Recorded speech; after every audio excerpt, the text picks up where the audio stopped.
Oh, you're going to like this. Go ahead, Theory. And yet I always seem to second guess, cause of my skin tone, they saying that I'm just a guest. Plus I was 30, so they started coming at my neck. So many shots been fired, I've been feeling like I need a vest.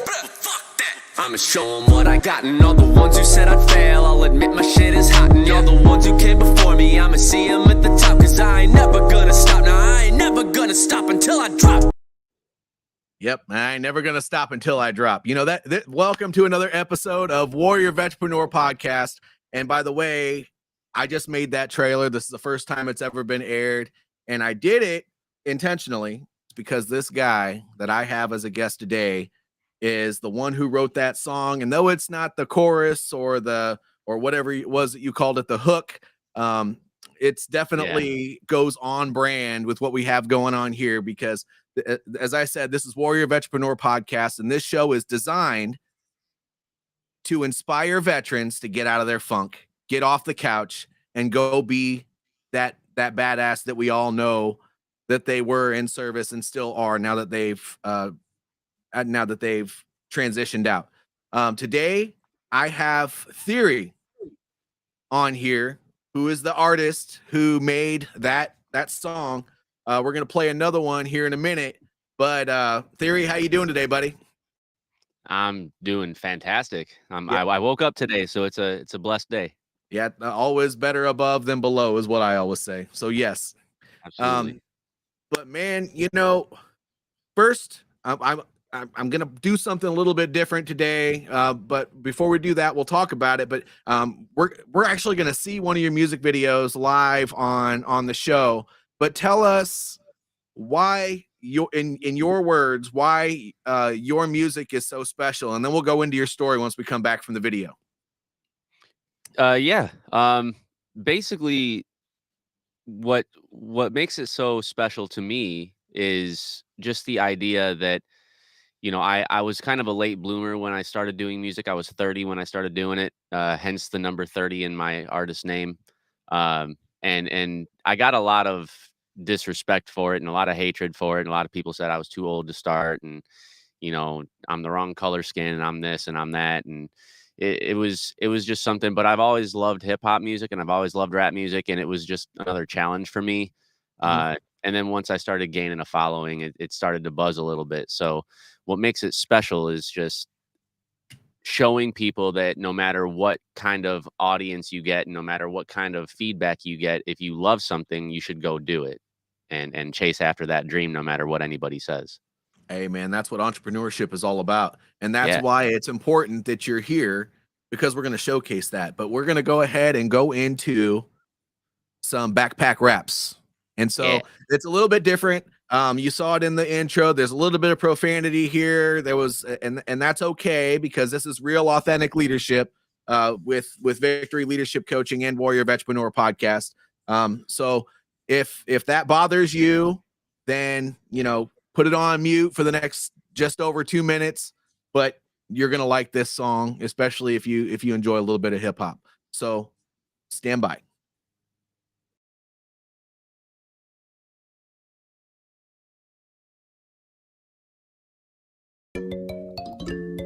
Yeah. Some backpack raps. Turn it up. Hey yo, life's a bitch and then you die, yeah we knew that, but screw that. I'll toast to the future, not where the crew at. It's FTB until I'm 6 feet deep. Yeah, we done started a movement, a leader, never been a sheep. So I don't follow the crowd, I'm trying to make my own lane. Lost a lot in this life, but I still got more to gain. Never take for granted the fans who've been waiting for the day I blow like Nagasaki on everyone, ignoring the name. Verses pour from my mind like that Kentucky bourbon. But I was born in the shy, my mentality's urban. Never was sure about my purpose, but I know one thing's for certain. I came here to fuck up the game till I'm wanted for murder. Gotta be honest though, I know I got talent and I'm driven to make my vision come to fruition. No indecision, achieved a lot in life that some said I wouldn't. So what's the difference when it comes to this rap shit they saying I couldn't? Bound to fail, I ask them why. Cause I'm white in my 30s, I got a family and work a normal fucking job. You must be kidding, man, that fuels the fire. And I'm prepared as I get bigger for haters to put me through the wire. But I won't let it bring me down, I got that tunnel vision. Like a horse in a derby, I'm just focused on winning. Passing up my peers, no wonder why I'm always grinning. But when it comes to my enemies, my trigger finger itching. Don't like the negativity, I'm only moving up. So if you ain't with me on the grind, then how can you say I don't do enough? Soon enough, they all go see I proved enough and rock with it. All from the bottom, there ain't no stopping it. Music's my passion and I made a promise to always crush whatever the fuck was in front of me. So let's be honest, do I? Hell yeah, they know the flow dumb. And one thing's for certain, if you don't chase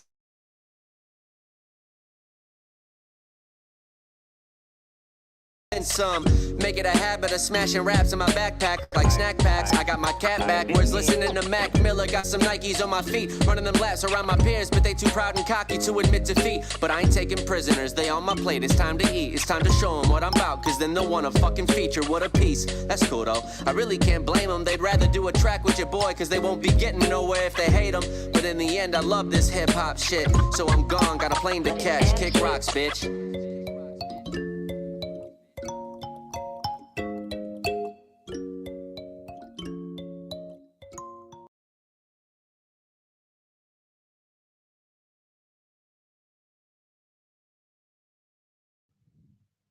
Yeah. Ladies and gentlemen, Theory. So I decided to put this up. Anybody who wants to find out more about this guy, we got to make him explode because his music needs to be bigger than Eminem, who everybody says he sounds a lot like, which is not true because Theory is Theory. He is not Eminem. Yes. So this has got to go viral. So search up Theory. That is Th30ry's on all social platforms. You'll find him. He's on TikTok. He's on Spotify. He's on YouTube. He's everywhere. You need to find him. You need to follow him. You need to share him. You need to comment. You need to just blow this guy up. So, Theory, Ryan, I want to know a little bit about your background before you became Theory. When you were just Ryan, back in the Marine Corps, you transitioned. You decided to have a big idea. Tell us what that journey was like for you from transition to where you are now, and you know, just share it with us because some of these people out here, not some, but most of these people out here need to be inspired, and your story is a good one. Well, thank you. Yeah, it was an interesting transition, man. I had actually initially wanted to join the Marine Corps so I could do infantry and then get out and be a Chicago police officer. And I wanted to do Cook County SWAT. And I ended up not going that route, obviously. And I was in avionics when I was in the Marine Corps. I was eye-level avionics, so I was working on missile detection radar systems, heads-up displays, PRQ-7 radios, all that. And then when I got out in 2015, I had started working the day that I got my DD-214. I just got a little, BS job at a vape shop. And I worked there for a couple years. It was at a music hall, so I got to see like a bunch of live music for free, like a bunch of shows, which was really cool. And I knew the owners really well, so I kind of had my own little clique there. And that was in Jacksonville, North Carolina. That's where I was stationed. I was on New River Air Station. My now wife, we met back in 2013, and she's from Jacksonville, and we decided to stay in Jacksonville after I got out. But we had a daughter in 2015, shortly after I had transitioned out of the Marine Corps. And it kind of made me want to do something just a little safer, as far as trying to find work and make sure I had consistent income coming in. Obviously, because once you have a kid, your life is no longer about you, it's about your child. So that was really kind of a wake up thing for me, to just, grind and try and do everything I could to make sure my daughter had a better life than I did. Not saying that I had a bad life or anything. I really didn't.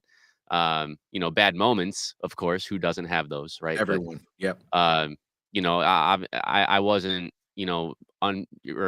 less fortunate, I should say. I really wasn't less fortunate in a lot of different ways. So, but every parent wants a better life for their kid than they had. So, I felt like I just kind of fell into that. And so after working for a few years that we stayed in Jacksonville, in 2018, Hurricane Florence happened, and it hit the Carolinas pretty hard. And we evacuated and came to Louisville, Kentucky, where we're at now, to wait out the storm. But during the storm, the place that we were renting got ruined, and we had nowhere to go back to. And all of I-40 East going back into the Carolinas was like car window deep in water, and we couldn't go. So we stayed in a Red Cross shelter, 2 hotels, and then finally, my wife found Volunteers of America, which is a program for, well, they had a veterans department for helping displaced veterans due to natural disasters. And they helped us get our first apartment. They paid our security deposit. They paid our first 3 months rent. They paid our first 3 months utility bills. They got us beds, sheets, pillows, cleaning ware, cooking ware, silverware, all that. And we were very, very blessed for that. So we just decided to stay here and start fresh. And it was the best decision that we could have ever made, really. As terrifying and as unfortunate as that hurricane was, and it was very devastating for North Carolina. It was still a blessing in disguise for us.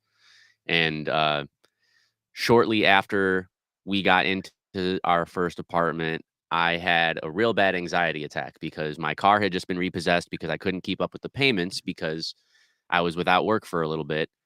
And so I had to like Uber to the grocery store and Uber back. I had to Uber to and from work when I did get a job. And it was just really stressful financially. We were struggling and everything was real tight. I was having to decide what's more important, making my car payment or making my electric bill payment or making my rent. What's more important, a car or a roof? Those kind of things. And I was getting my disability from the VA, but it wasn't enough. I was at 40% at the time, and I think it was only like $645 a month or something like that. So it wasn't enough for us to live, at least comfortably. And so I had this anxiety attack, and it put me in the hospital. I thought I was having a heart attack, like legit. I thought I was about to meet my maker, and turns out that it was just stress induced. And the doctor told me, after they did all these tests, they were like, yeah, you need to figure out a way to manage that anxiety. Otherwise, next time you're in here, you might not be so lucky. Ooh. And I was like, I heard that. Okay. And I talked with my buddy that I worked with, and I was like, what am I going to do, man? I don't know really what to do. And he was like, well, you always loved hip hop music, right? And you love poetry and you love writing. So you're good at writing. Why don't you just start writing some music? And I was like, all right, I'll try it out. And I never in my life before this moment pictured that I would rap. Not once. I loved to rap like other artists' stuff. Like, I would rap along to Eminem songs and Big Sean and Logic and Joyner Lucas and all these guys that I look up to now. But I never imagined myself being an artist. Right. And so when I started doing it, I was really kind of self-conscious. And my homie heard it and was like, yo, this is really good. I'm gonna take you to a studio and I'm gonna have you record this. And I was like, all right, I've never done that before, but sure, let's give it a shot.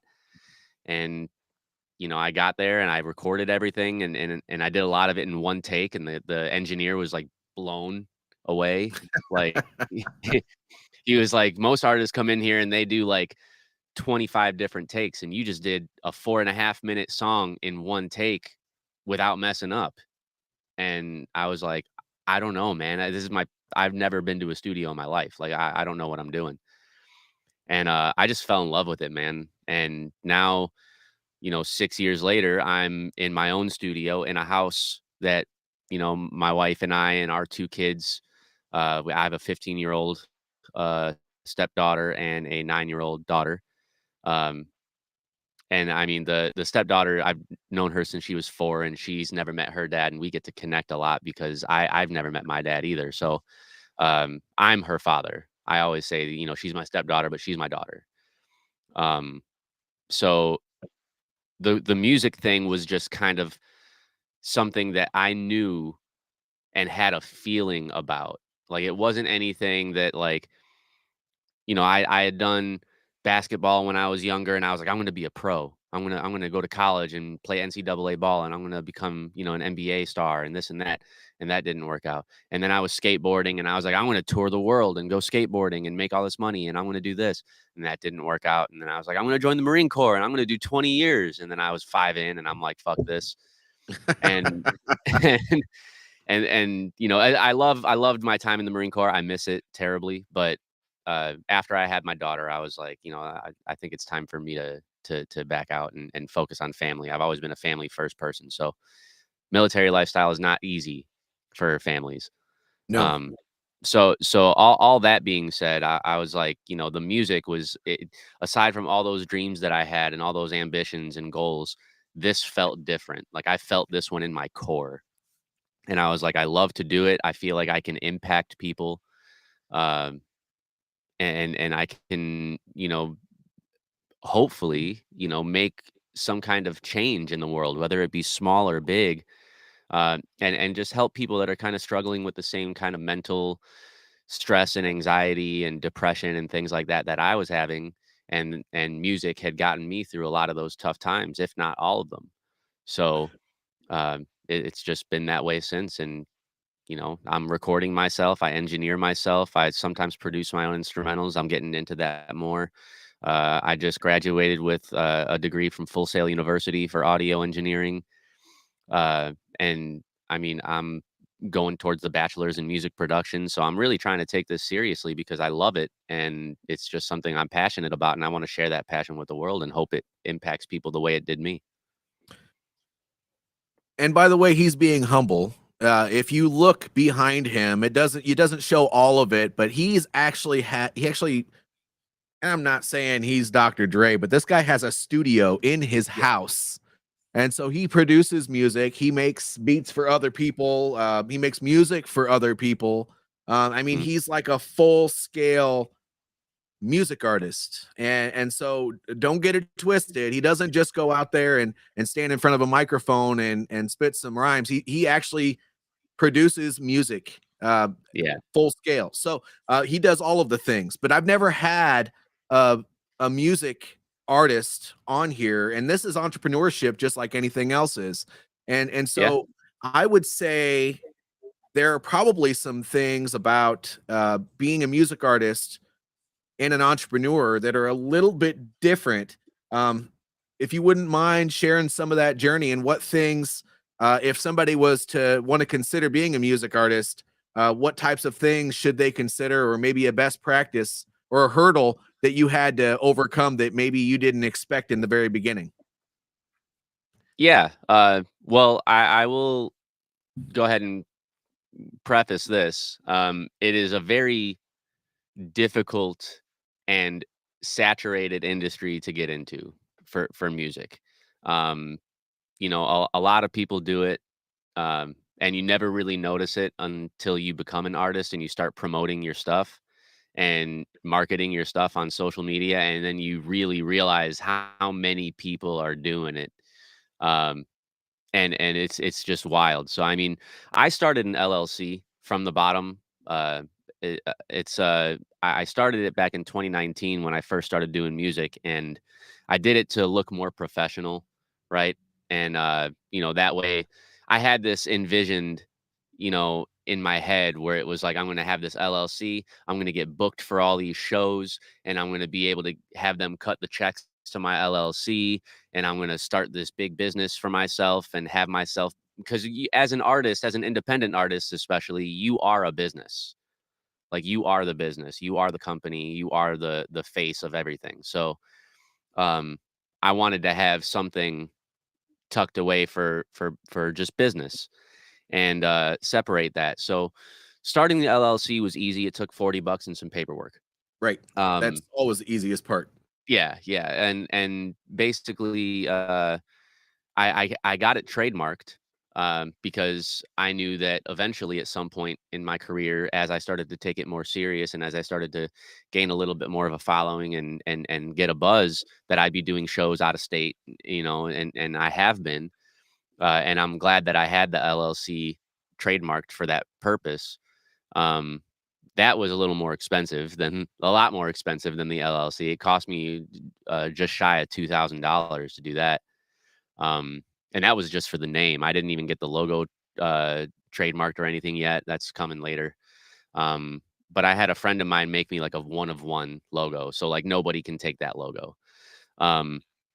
But ultimately, any kind of advice, I would 1000% recommend to stay true to who you are if you're wanting to do music. A lot of people kind of have this idea in their head that like if I do something that sounds like this or sounds like that, it's going to blow up, and there's a possibility that it might. I've always found that authenticity trumps whatever wave you're trying to ride, right? And you know, it might be short-lived if you ride that wave and you blow up because of it, but it's not going to be, the longevity needs to be there, right? And um realistically, if you're wanting to do it for real and like get deep into it, I would 100% recommend to do it yourself.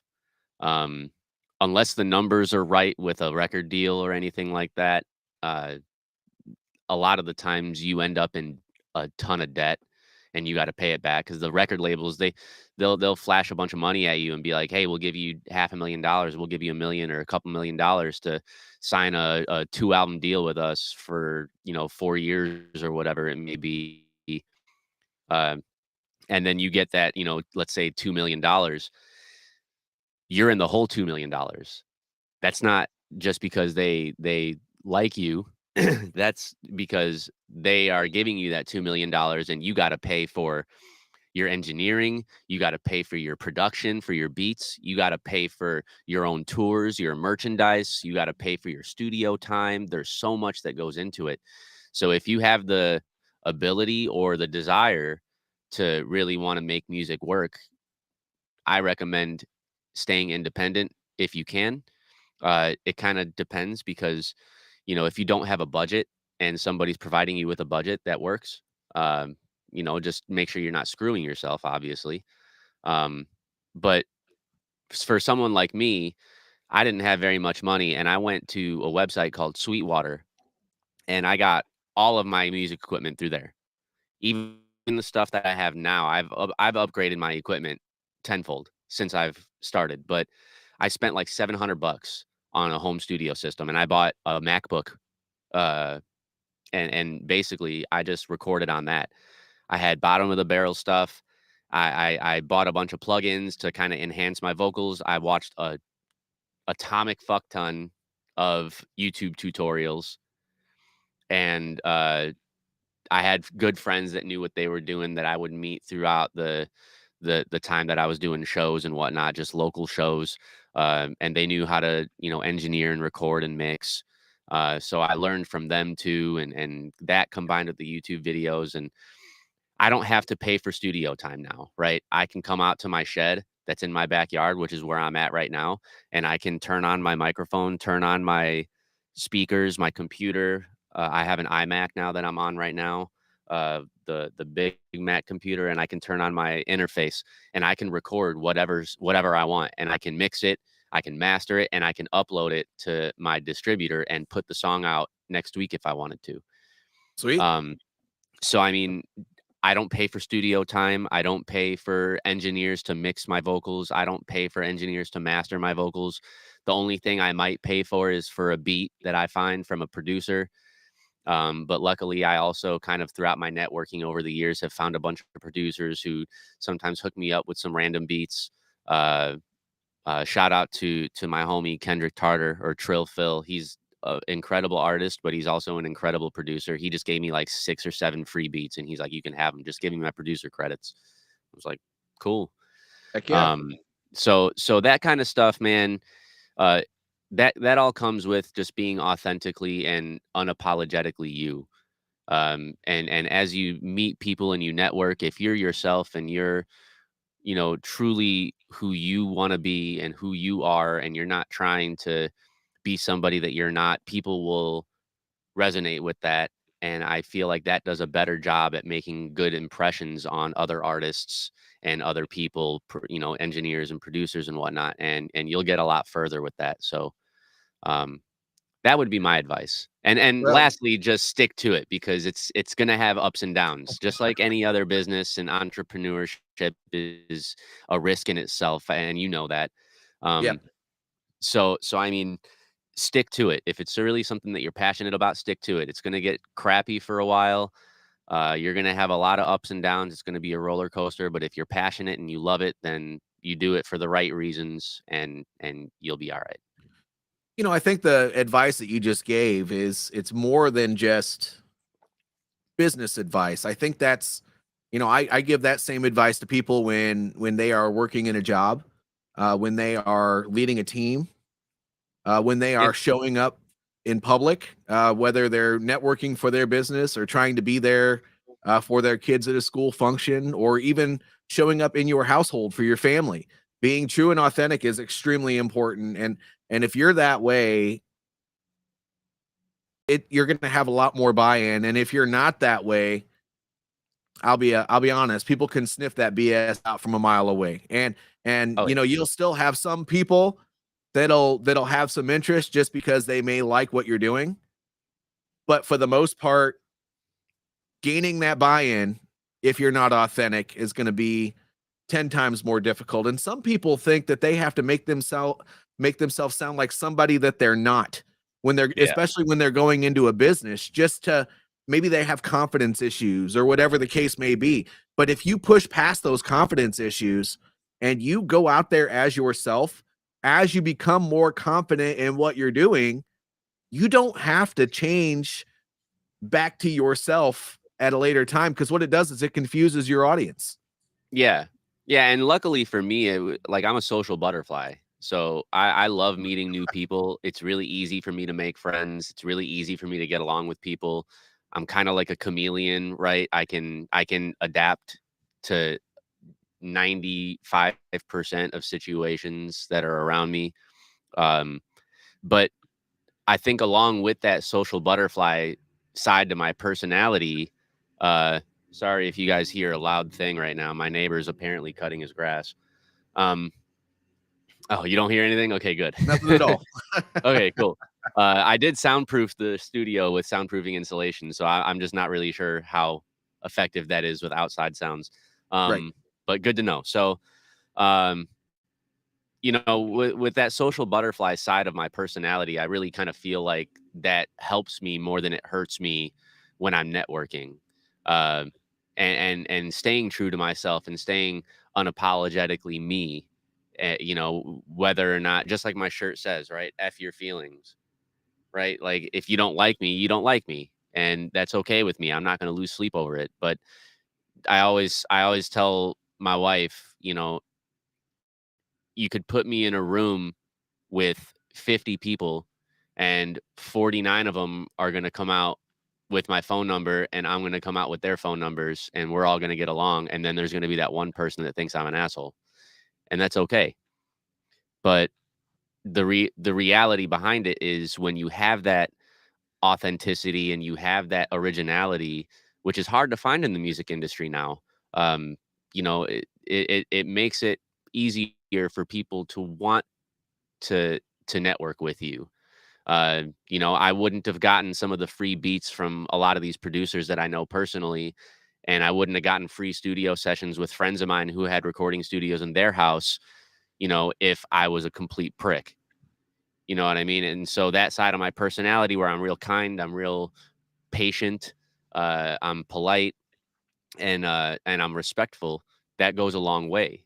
Now, that goes without saying, I'm not also going to allow myself to be walked on either. So you have to kind of have some thick skin and a backbone, especially in the entertainment industry, whether it be music or acting or whatever it is, because there's a lot of people. And we were talking about this the other day.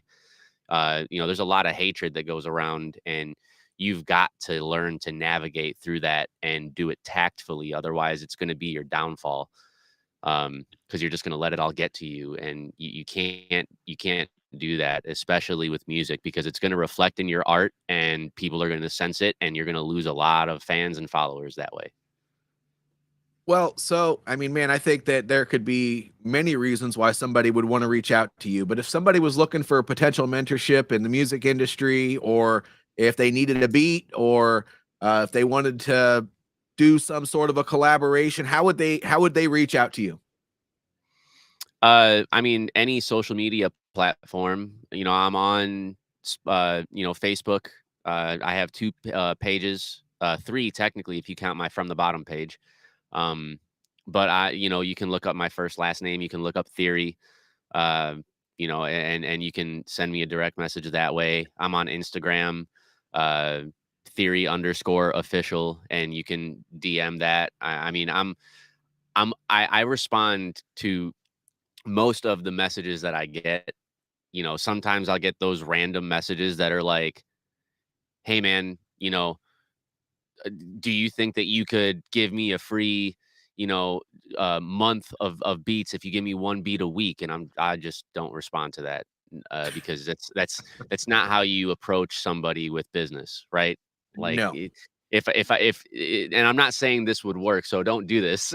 But what I mean is, like, if he or she would have approached me and said, "Hey man, my name's such and such, and I'm a big fan of your music, or I'm a big fan of your beats, and I respect what you're doing. However, I'm a little tight on money right now. Is there anything that I can work out with you to get this plan? Because I'm trying to come up as an independent artist." If you would have explained something to me and given me a little bit to work with, then I would have been a little more open to responding. But sometimes people are just flat out rude.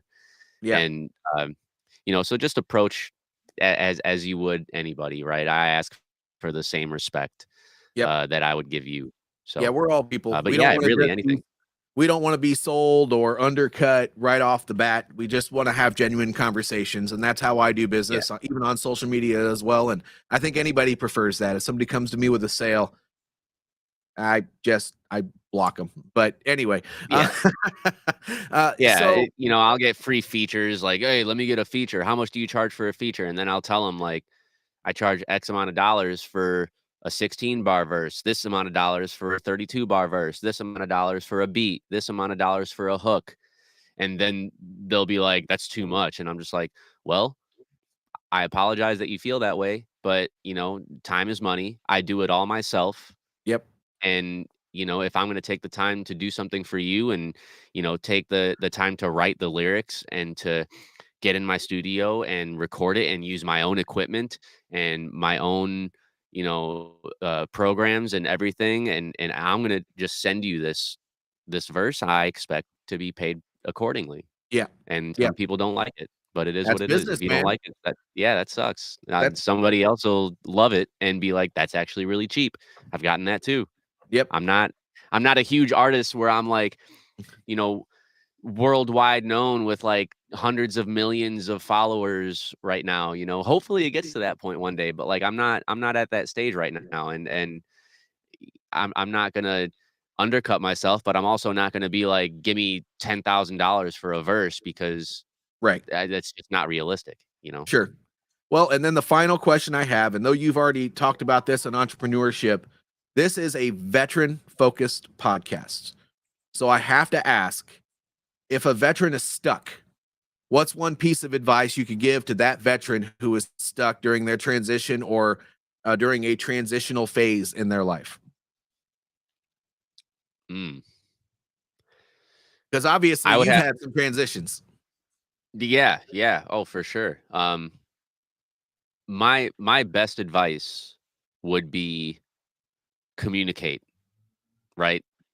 Whether it be with a family member, a friend, another veteran, whether you find like a VFW or something that you can go to, even a USO. Some of my friends have just gone to a USO just to talk to somebody. But communicate, because depending on how, obviously everybody's transition is different, right? So depending on how long you spend in the military, will really kind of determine how smooth or rough your transition may be. Somebody who spent like 5 years active duty, you know for me, is going to have a little bit smoother of a transition than somebody who spent 25 years and that's all they knew since they were 18 years old, right? Yep. So like, it's going to be a little different, but regardless of how long you spent in the military, I would always say to just communicate with somebody, because those hard times are going to come, and you're going to want to have somebody that you can communicate those feelings and those emotions and those experiences with. And that'll really get you through it. And if you have something like music or painting or drawing or, film or, video editing, whatever it may be that you're passionate about, I would say use that as that stress reducer and that relief for your anxiety and your stress, or depression or whatever you're experiencing, because music did that for me. Even now, I come into the studio. I don't only come in the studio and do music when I'm stressed out, but if I am stressed out, I know for a fact that I can come out here and I can put whatever emotions that I'm feeling on a track, and it makes me feel better to this day. So, communicate and go after your passions and get lost in them is the two things that I'll say. Good. Well, there, ladies and gentlemen, there it is again. That was Theory. That concludes this podcast. But before we go, let me get this ticker off of the bottom here. All right. So see that QR code? If you want to learn more about this podcast, or if you want to learn more about Victory Leadership Coaching, my business, go there. But the main plug that I would like to put in is that I've recently published, this is my life lessons in leadership and my growth journey through starting a business, towards the second half of the book. And if you want to know more about it, Speak Up, Show Up, Lead. It's a veteran's story of grit, growth, and leadership from the ground up. And it's truly from the ground up. It talks about even before I joined the military and I was a young kid. I spent 8 months living out of my truck because I got kicked out of my house by my mom. But anyway, there are lessons to be learned. I've been there. Been there.